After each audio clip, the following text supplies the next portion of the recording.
Well, the war on police continues to rage on. 5 police officers have been killed in the line of duty just this week alone. Many of the officers' names have not been released, but 2 in Maryland, 1 in North Dakota, 1 in Atlanta, and then another one in Colorado died while serving our country and keeping our communities safe. So how can we stop this war on police? Joining me now is Sheriff Paul Babu, Jillian Melcher, and Kirsten Hagelin. Sheriff, you know, you guys will never get enough credit, I don't think, for putting your lives in danger and on the line for the rest of us. But the pushback, the rhetoric, the anti-police, you know, just feeling that's permeating throughout this country. How do you deal with that? Well, first, it's our privilege.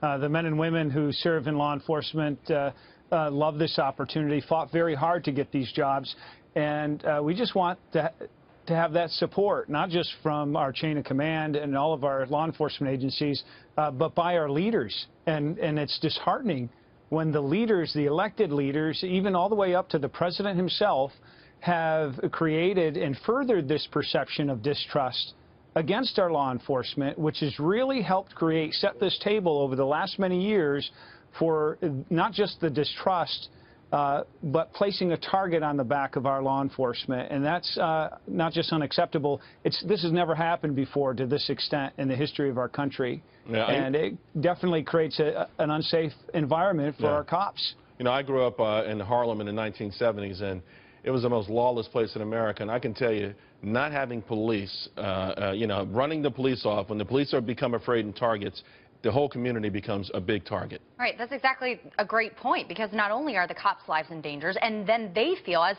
we know this last case in New York where the young man, a rookie cop who is sentenced, is going to be sentenced, convicted of manslaughter in this case, it makes them more nervous, but it also makes the community less safe, because they feel, and now you have tons of law enforcement officers coming out and saying that they feel like they can't do their jobs as well because they're so afraid of the backlash. And what I thought was so tone deaf was that the Democratic debate last night, where you have Bernie Sanders and Hillary Clinton both playing into one side of the narrative only, where it's like both sides of these people have the growth and trust comes from engaging both sides of that conversation. And you know, and the conviction of the police officer shows that the law enforcement, you know, that there are times when the criminal justice system, if someone does something wrong, and believe me, everyone's a human being, there should be punishment. But the narrative, you won't hear anyone say, hey, this was you know, none of the people out there that have big megaphones are going to talk about this verdict yesterday. Yeah, I mean, I think what we're seeing is ideas having consequences.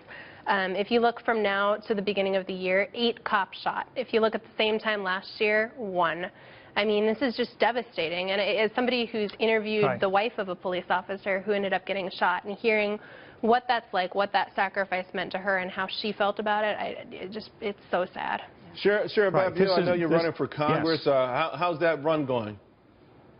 We're ahead in all the polls. People are fed up, and they don't necessarily look at me, obviously, as a politician. I'm an oath keeper. I can't screw up being the sheriff because people's lives are at stake. I'm also an Army veteran, served a tour in Iraq. So at a time where there's a lot of distrust in our government, that's where the distrust is, not to law enforcement. We need leaders who are going to actually do the things that they've promised to say and tackle the issues of the day.